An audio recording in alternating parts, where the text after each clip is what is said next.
स्वागत है आपका हमारे इस नए वीडियो में। आज हम फिर से पढ़ने वाले हैं क्लास 12 हिस्ट्री का चैप्टर 1। इससे पहले के वीडियोस में हमने चैप्टर 1 के बारे में काफी सारे पॉइंट्स को जान लिया था। आज इस वीडियो में हम उसी क्लास को या उसी सीरीज को आगे बढ़ाएंगे। आइए देखते हैं कि आज की क्लास में हम क्या-क्या पढ़ने वाले हैं। सबसे पहले हम एक बड़ा टॉपिक यानी हड़प्पा सभ्यता के नगर नियोजन यानी कि वो जो शहर बनाते थे उसको कितने नियोजित तरीके से यानी प्लानिंग के साथ बनाते थे उसको कुछ बिंदुओं से समझेंगे। यानी कि पहले नगर विभाजन यानी उनके जो शहर होते थे, उनके जो नगर होते थे उसे कितने भागों में बांटा जाता था। फिर घरों को बनाने के लिए कैसी ईंटों का इस्तेमाल किया जाता था, फिर भवन निर्माण यानी घर कैसे बनाए जाते थे, उसके बाद घरों से पानी को कैसे नालियों के द्वारा बाहर निकाला जाता था, फिर स्नानागार यानी एक पब्लिक बाथरूम या एक स्विमिंग पूल के बारे में जानेंगे, फिर अन्नागार यानी कि आपातकालीन स्थिति से बचने के लिए लोगों ने किस प्रकार से एक स्टोर रूम या फिर एक ऐसा कमरा बनाया था जहां पे अन्न वगैरह जो है उसे जमा किया जाता था। फिर सड़क व्यवस्था यानी सिंधु घाटी सभ्यता के लोग जो हैं वो कैसे सड़कों का निर्माण करते थे, किस प्रकार से सड़कों को बनाया जाता था।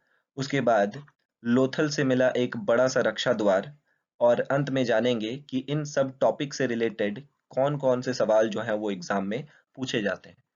मिलके समझते हैं, बढ़ते हैं आगे पहले टॉपिक की ओर।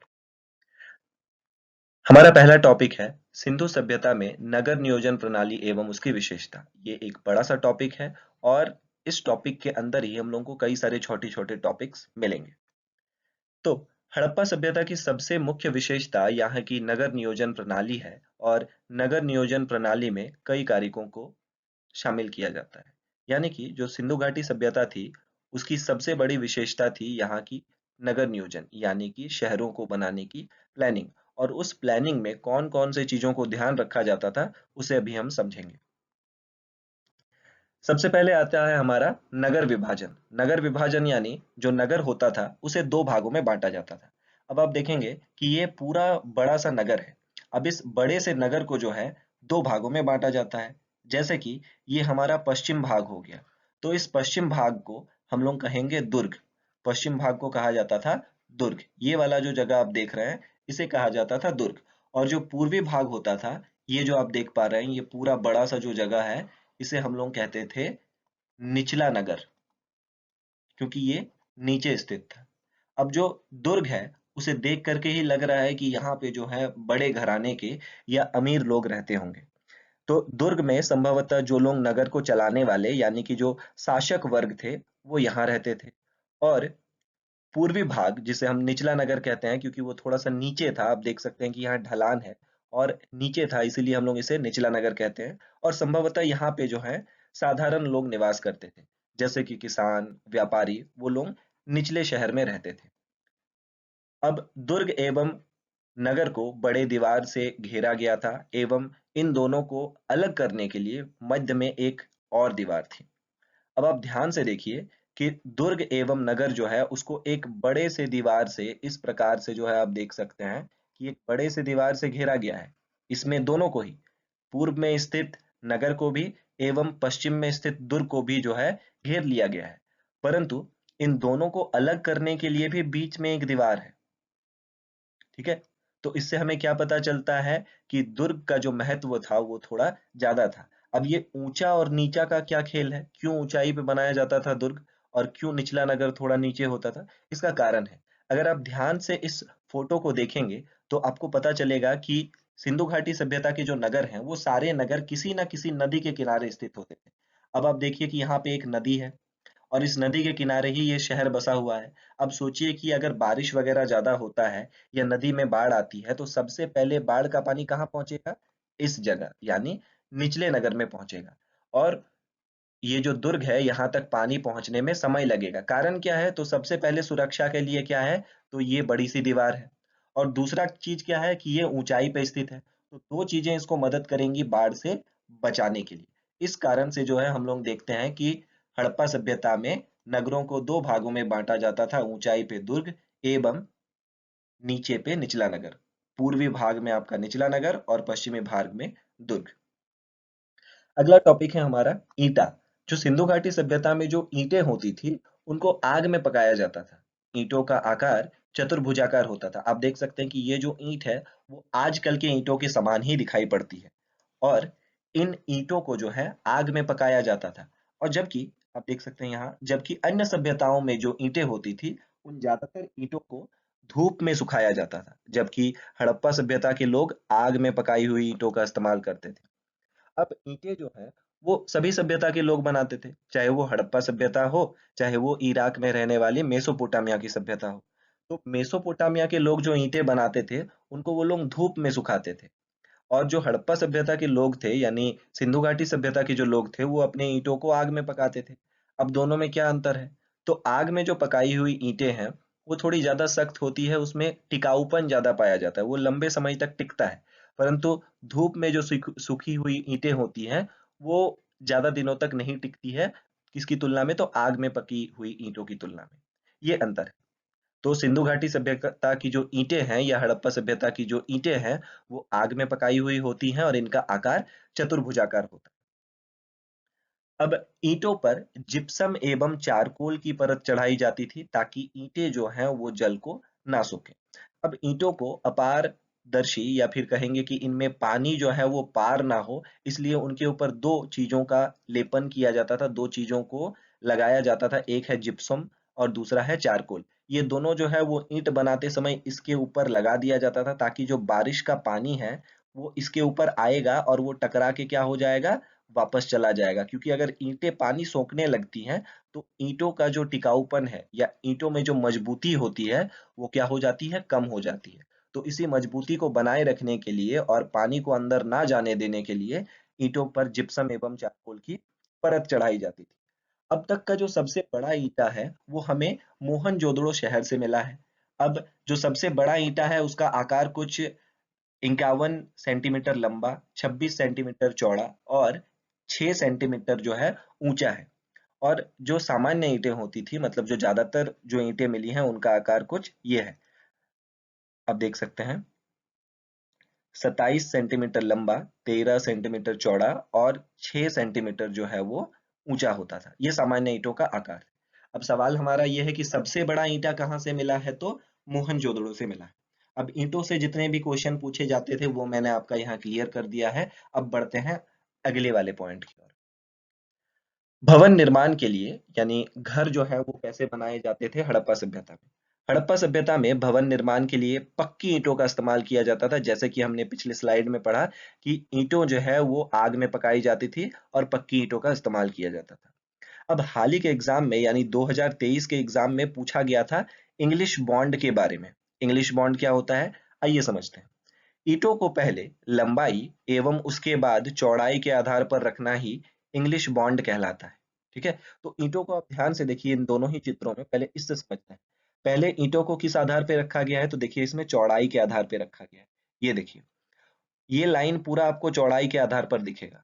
ठीक है? फिर उसके बाद जो ये है, उसको हम लोग क्या देख पा रहे हैं कि उसको लंबाई के आधार पे रखा गया है। तो पहले जो है ईंटों को क्या किया जाता है? चौड़ाई के आधार पे रखा जाता है, या तो लंबाई के आधार पे रखा जाएगा। तो पहले आपका मान लीजिए कि लंबाई, और उसके बाद चौड़ाई के आधार पे अगर आप रख रहे हो, तो इसी को हम लोग कहेंगे इंग्लिश बॉन्ड। अब देखिए कि इसमें ईंटा को अलग रखा गया है और दूसरी वाली लाइन में ईंटा को अलग रखा गया है। तो पहले लंबाई रखा जाता है, फिर चौड़ाई रखा जाता है, दोनों ही रो में अलग अलग। और इसी प्रकार का जो है, इसे ही हम लोग क्या कहते हैं? इंग्लिश बॉन्ड कहते हैं। पहले ईंटों को लंबाई के आधार पे रखना, फिर चौड़ाई के आधार पे रखना, वो कहलाता है इंग्लिश बॉन्ड। ठीक है? फिर अगले, घर सड़कों के किनारे बनते थे। आइए हम अगले स्लाइड में समझते हैं। घर जो थे वो सड़कों के किनारे बनते थे। सड़कों के किनारे यानी, जैसे मान लीजिए कि ये जो है आपका सड़क है। ठीक है? इस प्रकार से चारों तरफ से सड़कें जो है आपस में एक जगह आके मिलती थी। तो ये सड़क के किनारे ही लोग क्या करते थे? ऐसे घर बना देते थे। सड़क के किनारे घर बनाते थे। ठीक है? और घर बनाने के लिए, जो ईंटों को जोड़ने के लिए, अभी हम लोग क्या इस्तेमाल करते हैं? सीमेंट इस्तेमाल करते हैं।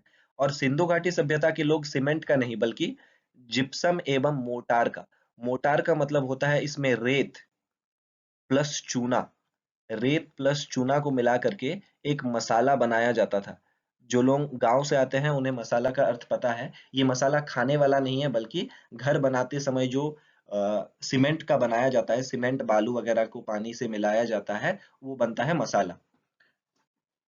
तो वैसा ही मसाला जिसे हम मोटार कहते हैं वो बनता था रेत और चूना को मिला करके, और इन्हीं सब चीजों की सहायता से जो है वो ईंटों को एक साथ जोड़ते थे। जैसे अभी हम लोग सीमेंट से जोड़ते हैं, तो सिंधु घाटी सभ्यता के लोग या हड़प्पा सभ्यता के लोग जो है उसे मोटार से जोड़ते थे। अब आंगन को केंद्र मान करके उसके चारों ओर घर को बनाया जाता था। आइए इस पॉइंट को हम इसमें समझते हैं कि देखिए ये आंगन है, ठीक है? ये पूरा एक बड़ा सा आंगन है, और इसको इन्होंने क्या माना है, केंद्र बिंदु माना है। और इसके चारों तरफ देखिए कि घर बने हुए हैं। देखिए इधर जो है आपका ये आपका मान लीजिए कि एक ठो घर है, ठीक है? ये किचन तरह का है। फिर इधर आपका एक बेडरूम समय दिखेगा, फिर इधर भी एक ठो रूम दिखेगा, फिर इधर भी आपको छोटे छोटे कमरे दिखेंगे, यहाँ आपको आपका एक स्टोर रूम जैसा दिखेगा, फिर इसको एक अंडर हाउस दिखेगा। तो इस प्रकार से घर जो है वो आंगन के चारों ओर बने होते थे, यानी बीच में आपका आंगन होता था और चारों तरफ जो है वो कमरे वगैरह बने होते थे। अब सबसे बड़ी खूबी क्या है कि ये लोग प्राइवेसी का, यानी चीजों को छुपाने में बड़े एक्सपर्ट थे। अगर आप मान लीजिए कि आप इस व्यक्ति का ये जो घर बना हुआ है हमारा, इसका एक जो ब्लूप्रिंट हमारे सामने है कि किस प्रकार के घर बनते थे, आइए इससे समझते हैं। अब अगर मान लीजिए कि आप जो हैं इस घर के आदमी के पास जाते हैं और आप इस गेट पे खड़े हैं। अब आप जब गेट पे खड़े होंगे तो आपको अंदर का कुछ भी नहीं दिखेगा। देखिए अगर आप यहाँ से देख रहे हैं तो आपको सिर्फ और सिर्फ इतना दूर तक दिखेगा, इससे ज्यादा आपको कुछ नहीं दिखेगा। मतलब घर के अंदर में कौन कौन सी चीजें बनी है, घर कैसा है, ठीक है, कहाँ कमरा है, कहाँ बेडरूम है, कहाँ किचन है, कहाँ आंगन है, आपको कुछ नहीं पता चलेगा। आप सीधा देख पाओगे तो बस इतना, और जो कि बहुत अच्छी बात है। ठीक है, अभी के समय में कुछ घर ऐसे होते हैं कि अगर आप अंदर घुसे, ठीक है, या आप गेट पे भी खड़े हैं तो आपको घर का जो है पूरा नक्शा पता चल जाता था। परंतु सिंधु घाटी सभ्यता में जो घर बनते थे उसे आप देख करके बता नहीं सकते थे कि अंदर क्या है। अब हम आगे बढ़ते हैं। तो घर में रसोई, स्नानागार, कमरे एवं कुएं होते थे। तो घर के अंदर में क्या क्या बनते थे, एक किचन होता था, एक स्नानागार, स्नानागार यानी नहाने के लिए जो है एक स्विमिंग पूल होता था, फिर रहने के लिए कमरे होते थे, और पानी की कमी को पूरा करने के लिए कुएं बने होते थे। इस चीज को हम लोग समझ सकते हैं कि जो मोहनजोदड़ो नाम का एक शहर है, उस शहर से 700 कुएं मिले हैं। मोहनजोदड़ो शहर से कितने कुएं मिले हैं? 700। मतलब सोचिए कि हर एक घर में एक कुआं। और दरवाजे एवं खिड़कियां अंदर की ओर खुलती हैं। मतलब ये जो घर का दरवाजा है वो अंदर की ओर खुलेगा, ना कि बाहर की ओर खुलेगा। इससे क्या होता था कि बाहर में चलने वाले लोगों को दिक्कत नहीं होती थी। अब हम लोग आगे बढ़ते हैं। जल निकास प्रणाली अगला बिंदु है हमारा। जल निकास प्रणाली, तो सिंधु घाटी सभ्यता में व्यवस्थित जल निकास प्रणाली थी। नालियों को वैज्ञानिक ढंग से बनाया जाता था। अब ये जो जल निकास है, यानी कि पानी को जो है इस्तेमाल किए हुए पानी को ये लोग कैसे बाहर निकालता था, आइए हम समझते हैं। तो जो नाली होती थी उनको वैज्ञानिक ढंग से यानी साइंटिफिकली बनाया जाता था। कैसे? तो घरों में शौचालय, स्नानागार, जैसे कि बाथरूम हो गया, फिर स्विमिंग पूल हो गया, आदि का जो पानी होता था वो गलियों की नाली से होकर के मुख्य सड़क की नाली से मिल जाता था। अब जैसे कि मान लीजिए कि ये जो सड़क है, ठीक है, अब क्या हुआ कि इस प्रकार का मान लेते हैं कि एक बड़ा सा सड़क है। अब यहाँ पे घर बने हुए हैं, तो इस घर का जो नाली है वो क्या हो गया कि यहाँ से निकला, इस घर का भी नाली यहाँ से मिला, और सड़क जो बना होता था उस सड़क के किनारे अलग से नाली बना होता था। तो घरों की नालियां जो हैं वो सड़क की मुख्य नाली से क्या हो जाता था, वो मिल जाता था। तो इससे आप देख सकते हैं कि स्वच्छता का कितना ज्यादा ध्यान रखा जाता था, पानी एक भी बूंद जो है बर्बाद नहीं हो रहा। तो इस प्रकार से जो है वो लोग कोई भी चीज अगर बनाता था, चाहे सड़क ही क्यों ना बना रहा हो, चाहे वो पानी को बाहर ही क्यों ना निकाल रहा हो, नालियां भी जो है वो साइंटिफिक यानी कि वैज्ञानिक ढंग से बनाई गई थी। अब उसके बाद नालियों में रुकावट ना आए इसीलिए नालियों में जगह जगह मैन होल या गड्ढे बनाए गए थे, जिन्हें एक नियमित अंतराल के बाद साफ किया जाता था। तो अब सोचिए कि अगर नाली है तो नाली को ये लोग क्या करता था, बड़े बड़े पत्थरों से ढक देता था। अब इससे क्या होता था, अगर मान लीजिए कि नाली के अंदर में, जैसे मान लीजिए कि ये सड़क है और सड़क के किनारे ही नाली बना हुआ है। अब अगर मान लीजिए कि इस घर का कोई कूड़ा करकट या मान लीजिए कि कोई बर्तन जा करके नाली में घुस गया, तो एक समय के बाद वो रुकावट पैदा करेगा। इसी चीज से निपटने के लिए हड़प्पा सभ्यता के लोग क्या करते थे कि नाली के अंदर में बड़े बड़े गड्ढे बना देते थे इस प्रकार से। तो इससे क्या होगा कि अगर बर्तन वगैरह गिरा वो बह करके इसके अंदर में घुस गया। अब इससे क्या होगा कि इससे जो है कोई भी रुकावट पैदा नहीं होगा। ठीक है, अब अगर मान लीजिए कि होता भी है तो एक समय के बाद जो है इन बड़े बड़े गड्ढों को क्या कर दिया जाता था, साफ कर दिया जाता था। अब नालियों को बड़े ईंटों या पत्थरों से ढक दिया जाता था ताकि जो है कोई बीमारी ना फैले। अब हड़प्पा सभ्यता के लोगों को पता था कि हमें उतने तरह के जो है दवाइयों का ज्ञान नहीं है, इसीलिए वो क्या करते थे, वो जो नालियां होती थी उनके बड़े बड़े पत्थरों से ढक देते थे, क्योंकि नालियों में गंदगी होती है और अगर गंदगी को पत्थरों से नहीं ढकेंगे तो कई तरह की महामारियां जैसे मलेरिया जैसी बीमारियां फैल सकती है। इसीलिए वो लोग क्या करते थे, बड़े बड़े पत्थरों से ढक दिया करते थे। अगला जो चीज है कि वर्षा जल का भी जो है उचित रूप से उपयोग किया जाता था। बारिश का पानी भी लोग एक बूंद भी जो है वो बर्बाद नहीं करते थे। अगली चीज जो हमें मिली है वो है स्नानागार, जो हमें बताती है सिंधु घाटी सभ्यता के नगर नियोजन के बारे में। तो एक बड़ा सा स्नानागार हमें मिला है मोहनजोदड़ो के दुर्ग से। दुर्ग निचला नगर, ये मैंने आपको समझा दिया है कि नगर के पश्चिमी भाग में एक बड़ा सा ऊंचाई पे बना हुआ घर होता था जिन्हें हम लोग दुर्ग कहते हैं। और दुर्ग में जो है कहाँ से, मोहनजोदड़ो से एक क्या मिला है, स्नानागार मिला है। स्नानागार आप देख सकते हैं, स्नानागार मतलब इसमें पूरा पानी भरा होता था, ठीक है। और इसमें लोग क्या करते थे, पूजा पाठ करते टाइम या फिर कोई खास मौकों पर जो है इसमें नहाते थे, ठीक है। अब इस स्नानागार की जो लंबाई है वो 39 फुट लंबा, 23 फुट चौड़ा और 8 फुट गहरा है। आप इसको मीटर में भी याद रख सकते हो, 11 मीटर ऊंचा है, ठीक है। और आपको अगर फुट में याद रखना है तो आप फुट में याद रख सकते हो, अगर मीटर में याद रखना है तो मीटर में याद रख सकते हो। वैसे भी इससे रिलेटेड सवाल यही पूछता है स्नानागार के बारे में कि कहाँ से मिला है, और स्नानागार के ऊपर एक सूक्ष्म टिप्पणी कीजिए, कि मतलब आप शॉर्ट में बता दीजिए कि क्या था। फिर इसमें उत्तर एवं दक्षिण की ओर सीढ़ियां हैं, एवं इसका फर्श जो है वो पक्की ईंटों से बना हुआ है। आप देख सकते हैं कि इसका जो नीचा वाला हिस्सा है वो ईंटों से बना हुआ है, ठीक है, फर्श जिसको कहते हैं निचली सतह। और इसमें उतरने के लिए ये हो गया उत्तर और ये हो गया दक्षिण। उत्तर एवं दक्षिण में उतरने के लिए क्या थी, तो सीढ़ियां बनी हुई थी, ठीक है। और इसके चारों ओर कमरे तथा बरामदे थे, मतलब इसके आसपास जो है कमरे थे, तो शायद जो है नहाने के बाद लोग जा करके उनमें कपड़े बदलते होंगे। स्नानागार का प्रयोग अनुष्ठानिक स्नान के लिए किया जाता था, यानी कोई खास मौके पर जो है स्नानागार, यानी खास मौकों पर, जैसे हो सकता है कि जल पूजा करने के लिए इसका इस्तेमाल किया जाता था। आप ये लाइन याद रखिएगा कि स्नानागार का प्रयोग अनुष्ठानिक स्नान के लिए यानी खास मौकों पर किया जाता था। अब कुएं से जल को नाली द्वारा स्नानागार में लाया जाता था। अब कुएं का पानी जो है वो आता था कहाँ, स्नानागार में। एवं जो पानी इस्तेमाल कर लिया जाता था, उपयोग किए हुए पानी को जो है वो नाली के द्वारा मुख्य नाली में मिला देते थे। यानी स्नानागार में क्या होता था, आप देख सकते हैं ये ब्लूप्रिंट है। अभी देखिए ये कुआं है। अब इस कुएं के द्वारा क्या होता था कि इस स्नानागार में पानी आता था, मतलब कोई एक व्यक्ति होता था जो क्या करता था, कुएं से बाल्टी बाल्टी पानी निकालता था और उसको इस नाली में डाल देता था, और वो पानी जो है वो नाली के द्वारा स्नानागार में मिल जाता था, ठीक है।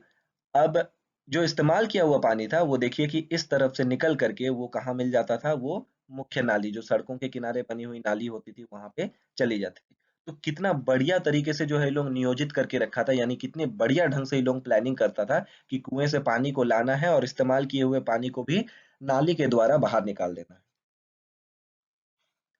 फिर हम लोग देखते हैं कि जो मार्शल हैं, मार्शल यानी उस समय के जो तत्कालीन डायरेक्टर जनरल थे, उन्होंने क्या कहा इस स्नानागार के बारे में। उन्होंने कहा कि ये तत्कालीन विश्व का आश्चर्यजनक निर्माण है। उन्होंने कहा कि जो उस समय के लोग थे, मोहनजोदड़ो के अलावा किसी ने भी इस तरह का जो निर्माण है वो नहीं किया। इस तरह का स्नानागार किसी भी, चाहे मेसोपोटामिया हो, चाहे वो मिस्र हो, चाहे वो चीन हो, किसी ने भी ऐसा निर्माण, इस तरीके का अजूबा नहीं बनाया था। ये किसने कहा, मार्शल ने कहा। कि ये अंडरलाइन किया हुआ चीज है, ये आप याद रखिएगा कि इसे मार्शल जी ने तत्कालीन विश्व का आश्चर्यजनक निर्माण कहा था। आगे अन्नागार। तो मोहनजोदड़ो से ही हमें एक बड़ा सा विशाल अन्नागार मिला है। अन्नागार क्या होता है, तो क्योंकि ये लोग नदी किनारे रहते थे तो बाढ़ वगैरह आते रहता था, तो इसीलिए इसमें क्या करता था, ये लोग जो है जनता से, क्योंकि आपातकालीन स्थिति से निपटना है, अगर मान लीजिए फसल खराब हो गया, बाढ़ आ गया, तो उस समय तो भुखमरी आ जाएगा। इसीलिए ये लोग क्या करते थे, जनता से थोड़ा थोड़ा करके अनाज लेते थे और उसको एक घर में, देखिए इस घर में जो है वो लोग क्या करते थे, स्टोर करके रखते थे, यानी जमा करके रखते थे। इसीलिए इसका नाम पड़ गया अन्नागार, यानी कि जहाँ अन्न जमा किया जाए। ये 45 फीट लंबा और 45 मीटर लंबा और 22 मीटर चौड़ा था। हड़प्पा नगर से भी हमें 12 धान्य कोठार मिले हैं जो 6-6 की दो कतार में हैं। संभवतः जनता से जो अनाज कर के रूप में लिया जाता था उसे यहाँ जमा किया जाता होगा। अब मोहनजोदड़ो से इतना बड़ा अन्नागार तो मिला है, परंतु 12 धान्य कोठार यानी धान रखने की कोठियां मिली हैं, जो 6-6 की कतार में है। कुछ इस प्रकार की रही होंगी, इधर 6 ठो होंगी, ठीक है, और इधर 6 ठो होंगी। ये ऐसा जो रूम कहाँ मिला है, तो ऐसे 12 रूम मिले हैं हड़प्पा में, जो 2 लाइनों में है, 6-6 की कतार में, ठीक है। और बड़ा सा अन्नागार कहाँ मिला है, तो बड़ा सा अन्नागार हमें मोहनजोदड़ो में मिला है, और बड़ा सा स्नानागार भी हमें मोहनजोदड़ो से ही मिला है। अब इसमें हवा आने जाने की सुविधा थी, और इसकी देखभाल करने के लिए जो है आप देख सकते हैं कि इसमें हवा आने जाने के लिए बड़े बड़े जो हैं वो क्या बने हुए हैं, खिड़कियां बनी हुई है, और इसकी सुरक्षा करने के लिए संरक्षक होते थे, और संरक्षकों के यानी जो सिक्योरिटी गार्ड होते थे उनके भी रूम जो है हमें इसके बाहर देखने को मिलते हैं। आगे है हमारा सड़क व्यवस्था। तो हड़प्पा सभ्यता में सड़क भी जो है, सड़क व्यवस्था काफी अच्छी थी। अब सड़क क्योंकि अच्छे थे तो लोग जो है वो क्या करते थे, यहाँ आते थे व्यापार करने के लिए, ठीक है। इससे क्या हुआ, व्यापार को बढ़ावा मिला अच्छी सड़क के चलते। सड़कें एक दूसरे को समकोण पर काटती थी, एवं संपूर्ण शहर जाल के समान कई भागों में बंट जाता था। इसी को ग्रिड पद्धति, जालीनुमा पद्धति या फिर ऑक्सफोर्ड सर्कस के नाम से जाना जाता है। तो जब हम देखते हैं कि जो सड़कें होती थी वो कितने डिग्री का कोण बनाती थी, तो ये 90 डिग्री का कोण बनाती हैं। देखिए इधर से एक बड़ा सा सड़क आ रहा है, इधर भी एक सड़क जा रहा है, इधर भी सड़क आ रहा है, फिर देखिए यहाँ भी एक सड़क जा रहा है। तो सड़कें कितना डिग्री का कोण बना रही हैं, 90 डिग्री का कोण बना रही हैं, समकोण पर काट रही हैं। और जब इसी प्रकार की सड़कों को आप देखते हैं पूरे शहर में, तब आपको पूरा शहर कैसा दिखने को मिलेगा, एक जाल के जैसा। क्यों, क्योंकि सड़कों के किनारे ही घर बने होते थे। और इसी जालीनुमा चीज को हम लोग कहते हैं ऑक्सफोर्ड सर्कस या ग्रिड पद्धति या जालीनुमा पद्धति। उम्मीद है कि आपको समझ में आ रहा होगा, और आपसे एक उम्मीद है कि आप जो है इस वीडियो को ऐसे बच्चों तक फॉरवर्ड करें, ऐसे बच्चों को शेयर करें जो क्लास 12th में है। अब हम लोग आगे बढ़ते हैं कि सड़कें मिट्टी से बनी होती थी, एवं ये उभारदार बनाई जाती थी ताकि बारिश का पानी जो है इसमें जमा ना हो। तो सड़कों को क्या किया जाता था, मिट्टी एवं ईंटों से बनाया जाता था। और नॉर्मली सड़क कैसा बनता है, ऐसे बनता है सपाट। पर जो सिंधु घाटी सभ्यता की जो सड़कें थी वो थोड़ी सी उभरी हुई बनती थी इस प्रकार से। तो इससे फायदा क्या होता था कि जो बारिश का पानी आता था वो टकराता था इसमें। तो इस तरफ भी नाली है, इस तरफ भी नाली है, तो या तो इस तरफ की नाली में बारिश का पानी हो जाएगा, या इस तरफ की नाली में बारिश का पानी चला जाएगा। हमारा क्या होता है कि पानी गिरा और यहाँ पे रुक गया। अब इसके ऊपर जो है बड़ी बड़ी गाड़ियां चलेंगी। अब इससे क्या होगा कि सड़क कमजोर हो जाएगा। अब सिंधु घाटी सभ्यता के लोगों को पता था कि सड़क इससे कमजोर होगा, तो सड़कों को थोड़ा सा कर्वी बना देता था, थोड़ा सा उभारदार बना देता था। अब सड़कें दो प्रकार की थी। नगर की साधारण सड़क जो 2.75 मीटर से 3.66 मीटर तक चौड़ी थी, और दूसरा शहर जो दुर्ग का था जिसे राजपथ कहा जाता है, जो 9.15 मीटर चौड़ी थी। अब जैसे कि मैंने बताया कि सिंधु घाटी सभ्यता को उनके जो नगर बनते थे उन नगरों को दो भागों में बांटा जाता था। पश्चिम की ओर होता था दुर्ग, जिसमें हो सकता है कि राज करने वाले जो नगर को चलाने वाले लोग थे वो दुर्ग में रहते थे। और उसके बाद जो निचला वाला जगह था, जो पूर्व वाला जगह था, वहां पे साधारण लोग निवास करते थे। अब जो साधारण लोगों की सड़क थी उसे साधारण सड़क कहा जाता है, वो इतनी चौड़ी होती थी 2.75 से 3.66 मीटर। और जो दुर्ग यानी कि ऊंचाई में रहने वाले, पश्चिम की ओर रहने वाले जो लोग थे, उनकी सड़क थोड़ी चौड़ी होती थी। आप देख सकते हैं ये जो है हमारे निचला नगर की सड़क है, आप देख सकते हैं कि ये बहुत पतला सा है, ठीक है। और ये हमारा दुर्ग का सड़क है, आप देख सकते हैं कि कितना चौड़ा है। तो इस प्रकार से हमें दो प्रकार की सड़कें देखने को मिलती है, नगर की साधारण सड़क, और दुर्ग की जो है हमें राजपथ देखने को मिलती है। फिर आगे आता है रक्षा द्वार। लोथल से एक विशाल रक्षा द्वार मिला है, जो संभवतः बाढ़ से बचने के लिए इसका निर्माण किया गया होगा। परंतु समय के साथ ये दीवार जो है वो कमजोर हो गया, और लोथल का विनाश को वो रोक नहीं पाया। तो आप समझ सकते हैं कि लोथल जो है वो गुजरात में स्थित था, और मैंने आपको बताया है कि गुजरात में क्या है कि वो एक बंदरगाह था। लोथल एक क्या था, बंदरगाह, यहाँ नाव वगैरह रुकती थी। तो इसीलिए क्या था कि यहाँ बाढ़ वगैरह आने का खतरा, क्योंकि समुद्र के किनारे वाला जगह है तो यहाँ बाढ़ वगैरह आने का खतरा था। तो लोथल के लोगों ने यहाँ एक बड़ा सा दीवार बना लिया था, आप देख सकते हैं दीवार के अवशेष, ठीक है। तो एक बड़ा सा दीवार बना लिया था ताकि वो बाढ़ वगैरह से जो है वो क्या हो सके, बच सके। परंतु समय के साथ जो है ये दीवार क्या हो गया है कमजोर। क्यों, क्योंकि हो सकता है कि लोथल के लोगों ने ज्यादा ध्यान ना दिया हो, और दीवार के कमजोर होने के चलते यहाँ बाढ़ वगैरह आई और लोथल को डुबा ले गई, ठीक है। आज के जो जितने भी टॉपिक्स थे वो हो गए खत्म, और इन टॉपिक से जो सवाल पूछते हैं उसमें निष्कर्ष कैसा देना है। अगर नगर नियोजन प्रणाली पूछता है तो आपको आंसर का एंडिंग जो है वो कैसे करना है, आज समझ लेते हैं। आपको लिखना है कि आज से 4,500 साल पहले लोग इतना उन्नत जीवन जी रहे थे, यानी इतना अच्छा जीवन जी रहे थे जो आज के समय के लोग भी नहीं जी पाते। ठीक है, तो आज से 4,500 साल पहले के जो लोग थे, सोचिए कि वो ईंटा बनाते थे, पक्की हुई ईंटों का। ठीक है, पक्के आग में पकाई हुई चतुर्भुजाकार ईंटें। फिर उसके बाद जो है पानी को नाली के द्वारा निकाल रहे हैं, स्विमिंग पूल में तैर रहे हैं। तो इतना अच्छा जीवन जी रहे थे 4,500 साल पहले, जो लोग आज भी नहीं जी पा रहे हैं। और ऐसी व्यवस्था, जो सड़कों की इतनी अच्छी व्यवस्था है, नाली वगैरह जो है, ठीक है, वो अभी हम लोगों को भारत के केवल 2 शहरों में देखने को मिलती है, चंडीगढ़ में और गांधीनगर, जिसे हम लोग पंजाब या हरियाणा कहीं का भी कह लो, कि चंडीगढ़ शहर में देखने को मिलता है और गुजरात के गांधीनगर शहर में देखने को मिलता है। जबकि इस प्रकार की नगर नियोजन प्रणाली हमें संपूर्ण भारत में देखने को मिलनी चाहिए। ठीक है, तो इस प्रकार की जो योजना है वो पूरे भारत में सारे शहरों में देखने को मिलनी चाहिए। जबकि खेद की बात है, दुख की बात है, ये सिर्फ 2 शहरों में, यानी चंडीगढ़ और गांधीनगर में ही देखने को मिलती है। तो चलिए, आज के जितने भी टॉपिक्स हमने पढ़े हैं उससे रिलेटेड कुछ क्वेश्चंस कर लेते हैं। तो पहला सवाल है हमारा कि हड़प्पा सभ्यता के किस भाग में दुर्ग स्थित था। दुर्ग के बारे में मैंने आपको बताया कि जहां पे जो है दुर्ग थोड़ा ऊंचाई में स्थित था, और वहां पे हो सकता है कि जो लोग नगर को चलाते थे, जो लोग शहर को चलाते थे, वो लोग दुर्ग में रहते थे। माफ कीजिए, ये दुर्गा हो गया है, तो इसको दुर्ग मान लीजिए आप। ठीक है, तो दुर्ग कहाँ था? उत्तर था, दक्षिण था, पूरब या पश्चिम था? तो दुर्ग था आपका पश्चिम की ओर, जो ऊंचाई पे स्थित था। अब सबसे बड़ा ईंटा किस नगर से प्राप्त हुआ है? सबसे बड़ा ईंटा तो कहाँ से मिला है? वो मोहनजोदड़ो से मिला है। मोहनजोदड़ो यानी क्या होता है? मृतकों का टीला, मरे हुए लाशों का ढेर। मृतकों का टीला मोहनजोदड़ो का अर्थ होता है। फिर उसके बाद हड़प्पा सभ्यता के ईंटें किस आकार की बनी होती थी? ईंटें जो बनती थी वो किस आकार की बनती थी? बेलन के जैसे, मतलब सिलेंडर के जैसा, गैस सिलेंडर जैसा, त्रिभुज के जैसा, या फिर गोलाकार बनता था गोल एकदम, या फिर चतुर्भुजाकार बनता था? तो आंसर हो जाएगा हमारा कि ईंटें जो है वो चतुर्भुजाकार बनती थी। फिर उसके बाद भवन निर्माण के लिए किसका उपयोग किया जाता था, यानी घर बनाने के लिए किस प्रकार की ईंटों का इस्तेमाल किया जाता था?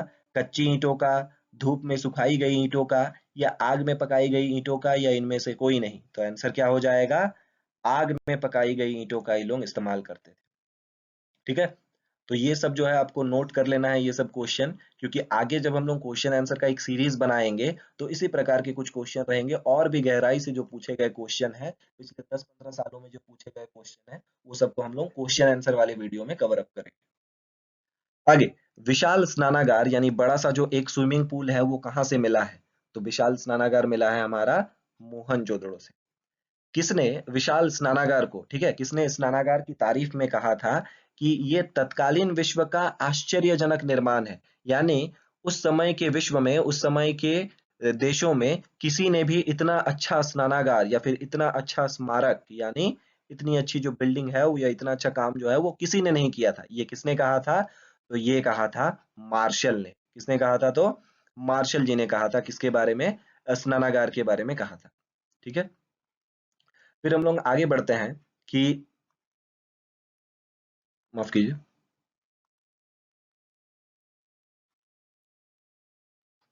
कि अन्नागार जो है वो किस नगर से प्राप्त हुआ है? तो आपको ये नहीं पूछा है कि 12 अन्नागार या 6-6 की कतार में अन्नागार कहाँ से मिला है, यहाँ सिर्फ पूछा है अन्नागार कहाँ से मिला है। तो अन्नागार मिला है मोहनजोदड़ो से। अन्नागार किस जगह से मिला है? मोहनजोदड़ो। विशाल स्नानागार मानी नहाने वाला जो स्विमिंग पूल है, वो भी कहाँ से मिला है? मोहनजोदड़ो से मिला है।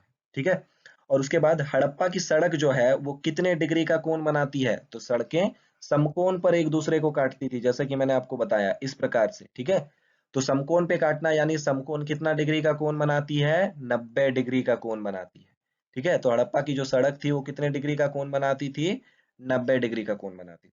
और लास्ट सवाल जो मैं आपके ऊपर छोड़ता हूँ, ठीक है, आपको इसका आंसर देना है कमेंट सेक्शन में, कि हड़प्पा सभ्यता के नगर जो है वो किस आधार पे बनाए जाते थे। ठीक है, क्योंकि उनको जो अगर बनाया जाता था वो दिखने में कैसे होते थे, इसका आंसर आपको देना है। ये सारे आंसर जो है आपको वीडियो में मिल जाएंगे। अगर आपने वीडियो देखा होगा तो आप जरूर इस सवाल का आंसर दे पाओगे, और अगर आपने नहीं देखा होगा आप नहीं दे पाओगे। तो मेरी आपसे एक रिक्वेस्ट है, आप चैनल को सब्सक्राइब करो ना करो, पर इस वीडियो को उन बच्चों तक जरूर पहुंचाइए जो क्लास 12th में अभी तैयारी कर रहे हैं। ठीक है? ये वीडियो उनके लिए ज़रूर हेल्पफुल रहेगी, अगर आपके लिए मददगार है, तो उनके लिए भी होगी। तब तक के लिए धन्यवाद, मिलते हैं अगले वीडियो में।